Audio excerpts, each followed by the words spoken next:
Makthal municipal BJP అభ్యర్థి మహాదేవప్ప ఎరకల మహాదేవప్ప ఆత్మహత్యపై మనతో మాట్లాడడానికి టీపీసీసీ అధికార ప్రతినిధి చరణ్ కౌశిక్ గారు ఉన్నారు. అన్న చెప్పండి, మక్తల్లో బీజేపీ కౌన్సిలర్ పోటీ చేసిన అభ్యర్థి ఆత్మహత్య చేసుకున్నారు. దానికి అంతటికి కారణం కాంగ్రెస్ వాళ్ళే అని చెప్పేసి కూడా బీజేపీ పార్టీ ఆరోపిస్తుంది. బీజేపీ వాళ్ళు ఏం చెప్తున్నారంటే చాలామంది నాయకులు కార్యకర్తలు అక్కడ ఉన్నటువంటి వాళ్ళు డీకేఆర్ ఒత్తిడి మేరకు మాత్రమే మహాదేవప్ప చనిపోయింది అని చెప్పేసి వారు చెప్తున్నారు. మేము చెప్పింది కాదు. తను కౌన్సిలర్గా సంబంధించి కావచ్చు, ఆయన సీనియర్ నాయకుడుగా ఉన్నాడు. అదే కాకుండా డీకేఆర్ గారు ఒత్తిడి మేరకు ఎక్కువ పైసలు ఖర్చు పెట్టేయాలని చెప్పేసి చెప్పడంతో మాత్రమే మహాదేవప్ప కొంత అసనాన్ని లోనై చనిపోయిందని చెప్పేసి బీజేపీకి సంబంధించిన కార్యకర్తలు చెప్తా ఉన్నారు. ఏదేమైనప్పుడు కూడా మహాదేవప్ప చనిపోవడం అయితే కాంగ్రెస్ పార్టీగా మేము తీవ్ర దిగ్భ్రాంతి వ్యక్తం చేస్తాం. చనిపోయిన వ్యక్తి మీద అనవసరంగా కాంగ్రెస్ పార్టీకి ఆపాదించే ప్రయత్నం భారతీయ జనతా పార్టీ చేస్తాం. చావును కూడా రాజకీయం చేసే ప్రయత్నం వారు చేస్తున్నారు. ఇది జరగాల్సిన సంఘటన కాదు. అనవసరంగా డీకేఆర్ గారు ఒత్తిడి మేరకు జరిగిందని చెప్పేసి బీఆర్ఎస్ పార్టీ కూడా కాంగ్రెస్ పార్టీకి ఆపాదిస్తూ ఉంది. భారతీయ జనతా పార్టీ కూడా కాంగ్రెస్ పార్టీకి ఆపాదిస్తుంది. కానీ భారతీయ జనతా పార్టీలో ఉన్న చాలామంది నాయకులు మాత్రం అక్కడ ఉన్నటువంటి లోకల్ ఉన్న వాళ్ళు డీకేఆర్ గారు ఒత్తిడి మేరకు మాత్రమే చాలా రోజులు ఆయన ఇబ్బంది పడుతూ ఉన్నాడు. దానిలో భాగంగా కౌన్సిలర్ టికెట్ వచ్చినాక కూడా ఇబ్బంది పడుతూనే ఉన్నాడు. దానిలో భాగంగా తన ఒత్తిడి గురైండు. ప్రధానంగా పైసలకు సంబంధించినటువంటి ఎక్కువ ఖర్చు పెట్టకపోవడంతో ప్రధానంగా డీకేఆర్ గారు ఒత్తిడి చేయడంతో చనిపోయాడని చెప్పేసి చెప్తా ఉన్నారు. ఏదైనప్పటికీ కూడా దాన్ని కాంగ్రెస్ పార్టీకి ఆపాదించడాన్ని మాత్రం మేము కాంగ్రెస్ పార్టీ తీవ్రంగా ఖండిస్తాను. ఖచ్చితంగా ఇట్లాంటి సంఘటన జరగాల్సింది కాదు, జరిగింది అయిపోయింది. కాబట్టి అనవసరం మీరు రాజకీయం చేసే ప్రయత్నం భారతీయ జనతా పార్టీ డీకేఆర్ గారు మానుకోవాలని చెప్పి కోరుతా ఉన్నాం. అంటే అక్కడ ఉన్న మంత్రి దీని వెనుక ఉన్నాడు. మంత్రి ప్రోద్బలంతో అతడిపైన ఒత్తిడి చేశారు. నామినేషన్ వేసినాక కూడా విత్డ్రా చేసుకోవాలని చెప్పేసి కూడా బలవంతం చేశారు. ఒకవేళ నువ్వు గెలిచిన తర్వాత అయినా సరే నిన్ను చంపేస్తామని అన్నారని చెప్పేసి కూడా బీజేపీ నాయకులు కూడా ఆరోపిస్తున్నారు. ఇక్కడ చాలా ప్రజాస్వామ్యబద్ధంగా తెలంగాణ రాష్ట్రంలో ఎలక్షన్ జరుగుతూ ఉన్నాయి. గతంలో బీఆర్ఎస్ పార్టీ ఆయనలో కేసీఆర్ గారు ముఖ్యమంత్రి ఉన్నప్పుడు 2020లో మున్సిపల్ ఎలక్షన్లో 80 ఏకగ్రీవాలు జరిగినాయి. అందులో బీఆర్ఎస్ పార్టీ 77, ఎంఐఎం పార్టీ 3. కానీ ఈసారి 14 మాత్రమే ఏకగ్రీవాలు జరిగినాయి. అందులో 12 కాంగ్రెస్, 2 బీఆర్ఎస్. చాలా డెమోక్రటిక్ వేలో మాత్రమే ఎలక్షన్ జరిగినాయి. మేము అట్లా చేసే వాళ్ళం అయితే మన సర్పంచ్ ఎలక్షన్లో కూడా మాకు ఆ పార్టీ నుంచి చాలామంది పోటీ చేసినప్పుడు కూడా ఇనానిమస్లో చేసుకునే ప్రయత్నం చేయలేదు. అదే కాకుండా క్యాండిడేట్లు విత్డ్రా చేసే ప్రయత్నం కూడా చేయలేదు. డెమోక్రటిక్ వేలో ఎలక్షన్ జరగాలి, దానిలో కాంగ్రెస్ పార్టీ గెలవాలని చెప్పి కోరుకుంటాం తప్ప అక్కడ ఉన్నటువంటి జిల్లా మంత్రి ఎవరైతే అదే వాకిటి సీఏ గారు కావచ్చు, అదేవిధంగా ఎవరైనా కూడా కాంగ్రెస్ పార్టీ చాలా డెమోక్రటిక్ వేలో ముందుకు పోతాం. ప్రజలకు ఇచ్చిన హామీలు కావచ్చు, మేము మున్సిపాలిటీలకు 17,000 కోట్లు ఖర్చు పెట్టినప్పటి వరకు, అదేగా కొత్త మున్సిపాలిటీ కావచ్చు, మున్సిపాలిటీని అప్గ్రేడ్ చేసుకుని కార్పొరేషన్ కూడా చేసుకున్నాం. దానిలో భాగంగా ప్రజలకు ఇచ్చిన హామీల ఆధారంగా మాత్రం తెలంగాణ రాష్ట్రంలో ఓట్లు అడుగుతూ ఉన్నాం తప్ప ఏదో భయభ్రాంతులకు గురి చేసి అధికార దర్పాన్ని వాడి ఏకగ్రీవాలు చేసే ఉద్దేశం కానీ క్యాండిడేట్లు బెదిరించే ఉద్దేశం కాంగ్రెస్ పార్టీ లేదు. అనవసరంగా ఒక బీసీ మంత్రిని పడుకుని అనవసరంగా భారతీయ జనతా పార్టీ ఆ అంశాన్ని కడియం అదేవిధంగా వాకిటి సీఆర్ గారికి అంటగట్టే ప్రయత్నం చేస్తూ ఉన్నారు.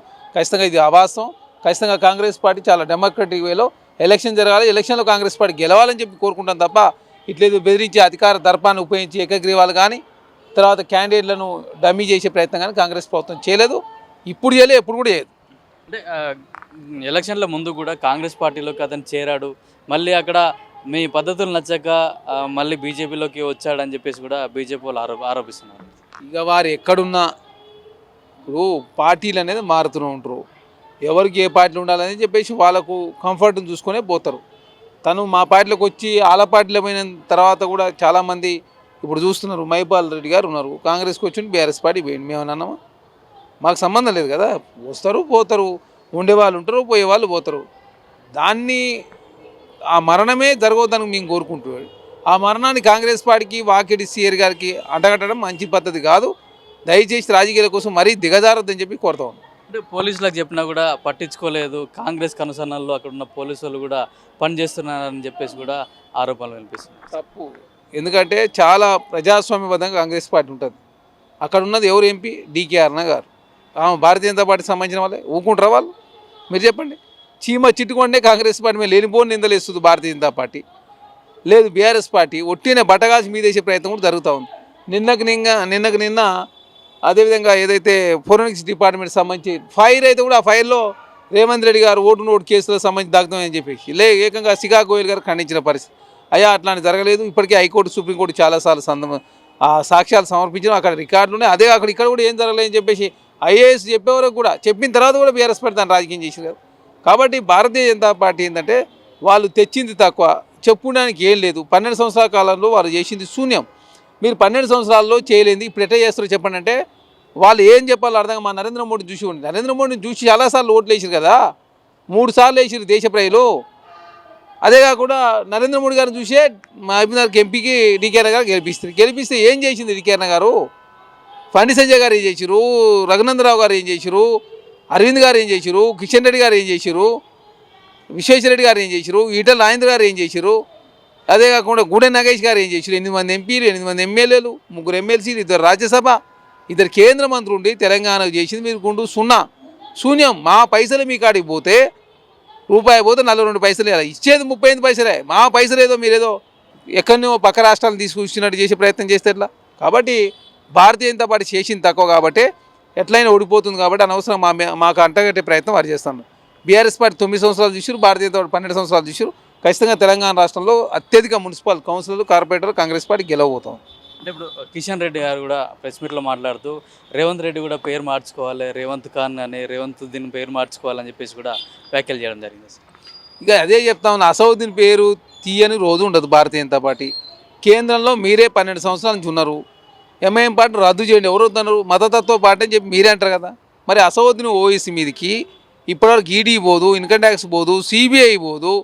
అదే కాకుండా ఎలక్షన్ కమిషన్ ఎలాంటి చర్యలు తీసుకోదు. వాళ్ళ పార్టీని రద్దు చేయరు. వాళ్ళు బీహార్లో పోటీ చేస్తారు, గుజరాత్లో పోటీ చేస్తారు, మహారాష్ట్రలో పోటీ చేస్తారు, ఢిల్లీలో పోటీ చేస్తారు, పశ్చిమ బెంగాల్లో పోటీ, అన్ని రాష్ట్రాల్లో పోటీ చేస్తున్నారు కదా. అంటే వాళ్ళ పేరు చెప్పుకోవాలా, ఓట్లు అడగాల, వాళ్ళని బూచే చూపించాలా, ఇందులో ఓట్లు పోలరైజేషన్ చేసుకోవాలా. ఇందులోకి ఏమైనా చేసినట్టు ఏమీ లేదు. ఇందులోకి ఏమైనా చేసిరా, ఏం చేసిరో చెప్పండి అంటే ఏం లేదు. మా భద్రాద్రి రావడానికి ఏమన్నా మా దేవుళ్ళకన్నా కనీసం నిధులు ఇచ్చినా అది కూడా లేదు. కాబట్టి అసౌద్దీన్ పేరు తలసని రోజు భారతీయ జనతా పార్టీ ఉండదు. అసౌద్దీన్ పేరు తలసకపోతే భారతీయ జనతా పార్టీ ఓటు రావు. కాబట్టి అసౌద్దీన్ ఓవైసీ గారి పేరు తలుచుకునే ప్రయత్నంలో బండి సంజయ్, అరవింద్, రాజాసింగ్, కిషన్ రెడ్డి, డీకే అరుణ, విశ్వేశ్వరరెడ్డి, ఈటల రాజేందర్, గూడెం నగేష్, అందరి పని అదే. భారతీయ జనతా పార్టీ నాయకులంతా అసౌద్దీన్ ఓవైసీ, ముస్లింలు, ఎంఐఎం పార్టీ, ఇదాబులు, పాకిస్తాను, జమ్మూ కాశ్మీరు, కేరళ స్టోరీ, కశ్మీర్ స్టోరీ, ఇక ఇదే అన్నీ వస్తాయి. తర్వాత గోవు మాంసాలని ఇవన్నీ తీసుకొస్తారు భారతీయ జనతా పార్టీ. ఓట్లు వస్తారకి రకరకాల రామ మందిరం పేరు మీద, రాముడి పేరు మీద ఓట్లాడుతారు. రాముడి పేరు అని ఇన్నిసార్లు తలిసిరో లేదో భారతీయ జనతా పార్టీ. అసౌద్దీన్ ఓవైసీ, అక్బరుద్దీన్ ఓవైసీ రోజు ఇదే పని అనే నాకు అర్థం కాదు. అరే డెవలప్మెంట్ ఏం చేసిరో చెప్పండి అంటే డెవలప్మెంట్ మీద ఆన్సర్ చెప్తాను చేతగాక అంటే కాంగ్రెస్ పార్టీ మీద, అక్బరుద్దీన్ ఓవైసీ, అసౌద్దీన్ ఓవైసీ మీద, అదే కాక ముస్లిం అంశాన్ని కాంగ్రెస్ పార్టీకి అడగట్టే ప్రయత్నం చేస్తే ఎట్లా? మీరు ముస్లింలకు సంబంధించి ముస్లింలలో పాష్వాన్ ముస్లింలు ఓట్లు ఆకర్షించే ప్రయత్నం చేయలే, మహిళల ఓట్లు ఆకర్షించడం కోసం త్రిపుల్ తలాక్ తీసుకురాలే, వక్ఫ్ బోర్డు రద్దు చేసి ముస్లింలలో కొన్ని వర్గాల ఓట్లు ఆకర్షించే ప్రయత్నం చేస్తారు కదా. ఎస్ఐ ద్వారా ఓట్లు ఆకర్షిస్తలే, లేకపోతే పాకిస్తాన్, బంగ్లాదేశ్ పూజ చూపించే ఓట్లు ఆకర్షిస్తలే. మరి ఎందుకు షేక్ హసీనాకు మనం భారతదేశం ఆతిథ్యం ఇచ్చినాం? ఇప్పుడు బంగ్లాదేశ్లో నిషేధం ఇచ్చిరా, ముస్లిమే కదా, ఎందుకు ఆతిథ్యం ఇచ్చినాం? ముస్లింలు అంటే నీకు అంత చిరాకు కదా. ఈ దేశంలో ముస్లింలన్నింటినీ ఎవరు ఉండొద్దని చెప్పి చట్టం తీసుకురా, ఎవరన్నా వద్దనరా? మీరు మాత్రం ఓట్లు కావాలా, ముస్లింల పేర్లు పూజగా చూపించాలా, ఓటు దన్నుకోవాలా, మళ్ళీ ప్రధానమంత్రి కావాలా, ముఖ్యమంత్రి కావాలా, రాష్ట్రాన్ని మాత్రం ఏం చేయండి, దేశానికి ఏం చేయండి, ఎట్లా అవుతుంది? మీరు వచ్చిన తర్వాత అప్పులు పెరుగుతున్నాయి, ప్రజల కొనుగోలు శక్తి తగ్గుతూ ఉంది, ద్రవ్యోల్బణం పెరుగుతుంది, జీడిపి తగ్గుతూ ఉంది, ఉద్యోగాలు తగ్గుతూ ఉన్నాయి, రాష్ట్రాల నిధులు తగ్గుతూ ఉన్నాయి, సంక్షేమ పథకాల నిధులు తగ్గుతాయి. అయినా భారతీయ జనతా పార్టీ అంతా విషయం చెప్పే ప్రయత్నం చేస్తూ ఉన్నారు. కాబట్టి కిషన్ రెడ్డి గారు ఎన్ని పశ్చాత్తాపాలు చెప్పినా తెలంగాణ సమాజం నమ్మదు. కాబట్టి మీరు దయచేసి రేపు రిజల్ట్ వస్తుంది 13వ తారీఖు నాడు, 11వ తారీఖు నాడు పోలింగ్ తెలుస్తుంది ఎవరైందని. అంటే మీరు కూడా జూబ్లీహిల్స్ ఎన్నికల్లో ఎంఐఎం పొత్తుతోటే గెలిచారు, మన నవీన్ యాదవ్ గెలిచినప్పుడు కూడా ఉప ఎన్నికల్లో. ఇక్కడ చాలా స్పష్టంగా ఎంఐఎం పార్టీ మద్దతు కాంగ్రెస్ పార్టీ కోరలే. నవీన్ యాదవ్కు మద్దతు ఇచ్చిన చెప్పి అసౌద్దీన్ ఓవైసీ గారే ఒప్పుకున్నారు. ముస్లింలు అల్టిమేట్గా నవీన్ యాదవ్కి ఇచ్చినా కూడా కాంగ్రెస్కి ఇచ్చినట్టే కదా, కాంగ్రెస్ పార్టీ ఎమ్మెల్యేనే కదా. అరే ఆయన ఏమన్నాడు, నేను కాంగ్రెస్కి ఇవ్వలేని చెప్పిండు ఆయనే, మేము చెప్పింది కాదు ఇది. మీడియా వాళ్ళు అడిగితే నేను కాంగ్రెస్కి ఇవ్వలేదు మద్దతు, ఓన్లీ నవీన్ యాదవ్కి ఇచ్చిన చెప్పిండు. మరి అంతకుముందు ఎమ్మెల్సీ ఎలక్షన్లో మేము మద్దతు ఇవ్వలే నీకు? హైదరాబాద్లో లోకల్ బాడీ ఎలక్షన్లో మాకు ఉన్న 20 ఓట్లు, 25 ఓట్లు ఉంటే మా ఓట్లు లేకపోతే మీకు వెళ్తారా? ఇవన్నీ ఏంటంటే అసౌద్దీన్ ఓవైసీ ఏంటంటే ఎంతసేపు వాళ్ళంతే రెచ్చగొట్టే ప్రసంగాలు. అసౌద్దీన్ ఓవైసీ, అక్బరుద్దీన్ ఓవైసీ ఏ ముఖ్యమంత్రి అయినా మా దగ్గర నిన్న కూడా అక్బరుద్దీన్ మాట్లాడుతూ కూడా ఏ రాష్ట్రానికి ఏ ముఖ్యమంత్రి అయినా కూడా రెడ్డి అయినా రావు అయినా వెల్మ అయినా అని చెప్పేసి మా దగ్గరికి రావాల్సిందే, మా బ్రదర్స్ దగ్గర రావాల్సిందే అని చెప్పాడు. అంటే ఇండైరెక్ట్గా కాంగ్రెస్ను కూడా మేమే గెలిపించినాం, అక్కడ జూబ్లీహిల్స్ గెలిపించినాం, రేపు కూడా మా మద్దతు కంపల్సరీ ఏ పార్టీకైనా అవసరమే అని వ్యాఖ్యలు చేశారు. ఇప్పుడు ఏమన్నా దారుసలం పోయినాం మా ముఖ్యమంత్రి రేవంత్ రెడ్డి గారు 2023లో ఏ పార్టీతో ఉన్నారు మీరు? భారతీయ జనతా పార్టీతో లేరు, బీఆర్ఎస్ పార్టీతో మీరు పొత్తులో పోటీ చేసారు. మళ్ళీ గెలిచింది ఎవరు? మేమే కదా. 2014లో బీఆర్ఎస్ పార్టీకి 63 వస్తే 2023లో కాంగ్రెస్ పార్టీకి 64 వచ్చినాయి. కంటోన్మెంట్లో మీ మద్దతు లేకుండా మేము గెలిచినాం కదా. అసలు తెలంగాణ రాష్ట్రంలో కాంగ్రెస్ పార్టీ ఒంటరి మేము అధికారంలోకి వచ్చినాం కదా. మాకు సిపిఐతో పొత్తు, టీజేఎస్తో పొత్తు కదా. మీరు 23లో బీఆర్ఎస్ పార్టీ ఎంఐఎం కలిసి ఉంటేనే మేము ఒడగొట్టి మేము అధికారంలోకి వస్తే మీ మద్దతు మాకెందుకు? మీరు ఏమన్నా మీ దారుసలంకి వచ్చి మేము మద్దతు అడిగినామా? నేనేమన్నా మీరెంత మీ బతికెంత నాకు అర్థం కాకడతా. సరే ఏదో, ఎందుకంటే జాతీయ స్థాయిలో కాంగ్రెస్ పార్టీ ఒక్కొక్క మాకు ఎంఐఎం ద్వారా నష్టం చేసింది మాకే కాంగ్రెస్ పార్టీకి. బీహార్లో పోటీ చేసి మాకు నష్టం చేసినాం, మహారాష్ట్రలో పోటీ చేసి మాకు నష్టం చేసినాం, తెలంగాణలో బీఆర్ఎస్ పార్టీతో ఉండి మాకు నష్టం చేసినాం. ఈ ఎంఐఎం పార్టీ ద్వారా దేశవ్యాప్తంగా కాంగ్రెస్ పార్టీ నష్టం జరుగుతుంది తప్ప లాభం జరగలే మాకు. ఆయన మద్దతు మాకెందుకు? ఆయన ఏమైనా ఎమ్మెల్యేలు మాకేమైనా అవసరమా? మాకేం అవసరం? మాకు 66 మంది ఉన్నారు, 64 మంది మీరు మద్దతు ఇచ్చినప్పుడే మాకు 64 మంది ఉన్నారు కదా.